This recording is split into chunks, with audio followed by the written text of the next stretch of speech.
भाषेचा जन्म कसा होतो? कशी बनते भाषा? इथपासून आपण सुरुवात करूया. भाष्य यावरनं आला आहे. भाषा, भाष्य आणि भाष्य हे म्हणजे सांगणं, काहीतरी समोरच्यापर्यंत पोहोचवणं, समोरच्या व्यक्तीपर्यंत पोहोचवणं किंवा बाहेर, आपल्या बाहेर काढणं आणि स्वरांमधून, आवाजामधून म्हणजे स्वरपेटीमधून त्याला आपण भाषा म्हणतो. भाषा हे भाष्यमधून आलं. भाष्य म्हणजे सांगणं असं आलं. तर मग त्याचा आपण मूळ शोधला. तू जे विचारतेस की भाषेचा जन्म कसा होतो, तर जर का ते सांगणं आहे, तर मी म्हणेन त्या सांगण्याचा मूळ काय आहे, कोण सांगतं. तर एक्सप्रेस करतो आपण. एक्सप्रेस शब्द थोडासा वेग एवढ्यासाठी झाला की तो मग कोणत्याही पद्धतीने एक्सप्रेस करतो असं होऊ शकतं. हं. देहबोली पण मग भाषाच झाली.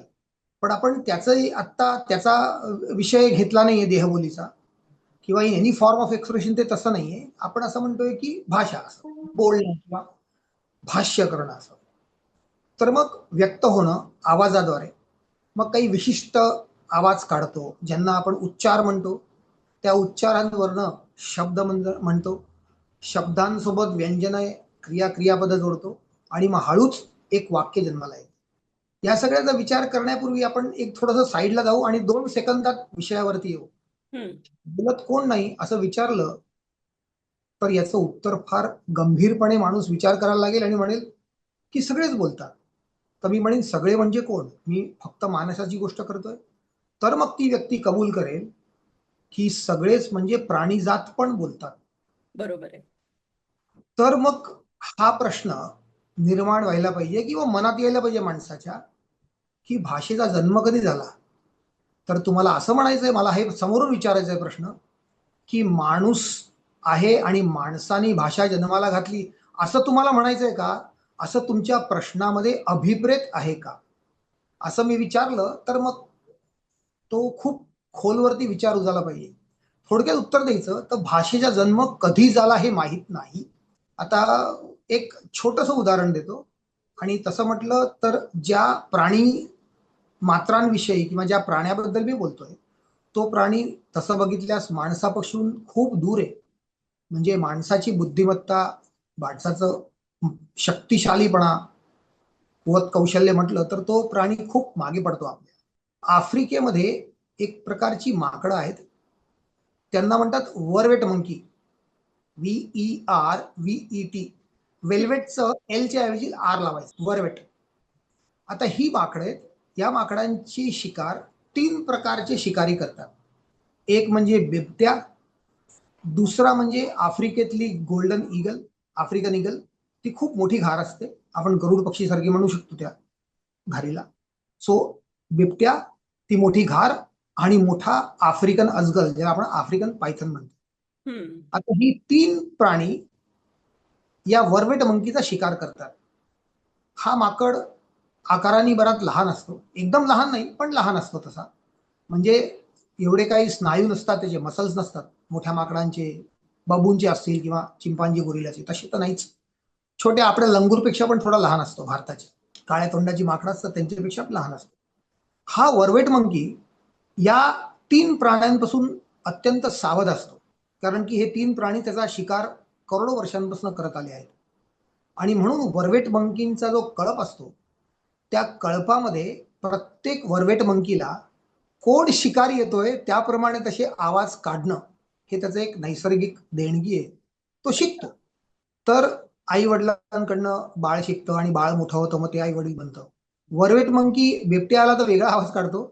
आफ्रिकन ईगल सूर मारत असेल आकाशातनं तर वेगळा आवाज काढतो. आणि एखादा अजगर झाडाला विळखा घालून वरती चढत असेल आणि ते झाड इतर झाडांपासून दूर असेल, की झाडापासून झाडावर उडी मारता येत नाही, तर ते धोक्याची घंटा येते की आता जाणार कुठे आपण. तर हा वर्वेट मंकी वेगळ्या प्रकारचे आवाज काढतो 3 प्राण्यांसाठी. हे एक आहे. पण यानंतर हे माकड जे आहे वर्वेट, ते जर का एखाद्या घारीनी एखादा अजगर बघितला, हं. एखाद्या बिबट्यानी एखादा अजगर बघितला, किंवा एखाद्या अजगराने एखादी घार बघितली किंवा दुसरा काही प्राणी बघितला जमिनीवर सरपटणारा, तर हे मंकी त्या कॉम्बिनेशनची आवाज काढतात.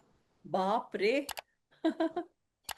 की आता बिबट्या बिबट्या एका अजगरावर झडप घालतोय, तर ते कॉम्बिनेशन लावतात त्याचे हम्म. आणि ते कन्वे करतात. इंटरेस्टिंगली हे आपल्याला अगदी अलीकडे कळायला लागलं आहे. आजपासून 30-50 वर्षांपूर्वी कळत नव्हतं आपल्याला. आपल्याला वर्वेट मंकी मानवी अहंकाराप्रमाणे ते वर्वेट मंकी पण बावळट आहेत, आपण सगळ्यात हुशार, अशी एक समज होती. हम्म. पण या मागच्या 15-20 वर्षांमध्ये फार इंटरेस्टिंग गोष्ट ही की हे तंत्रज्ञान जसं ऍडव्हान्स होत गेलं, तसे सॉफ्टवेअर्स बनत गेले आणि ते सॉफ्टवेअर मेजरमेंटसाठी, रेकॉर्डिंगसाठी आणि सेन्स करण्यासाठी, रिमोट सेन्सिंग किंवा जंगलात रानावनात काहीतरी सेन्स करायचे, आवाज असतील, लाईट सेन्स करायची, आवाज सेन्स करायची, गंध सेन्स करायचे, तर हे सेन्सर्स लावतात. आणि या सेन्सर्समध्ये, या मशीन्समध्ये, या प्रकारच्या इलेक्ट्रॉनिक डिव्हाइसेसमध्ये पॅटर्न रिकॉग्निशनची सॉफ्टवेअर असतात. आणि हम्म. मग त्यांना ती पॅटर्न सापडायला लागली. अच्छा, हा आवाज आणि हा आवाज, हा तर याचा आवाज आहे, हा तर याचा आवाज आहे, ह्या दोघांचा कॉम्बो आहे का, आणि मग हे आहे का, म्हणजे मधलं येतं ज्याला आपण व्यंजन म्हणतो किंवा क्रियापद म्हणतो, त्या प्रकारचे स्वर पण आपल्याला सापडायला लागले अलीकडे. हम्म.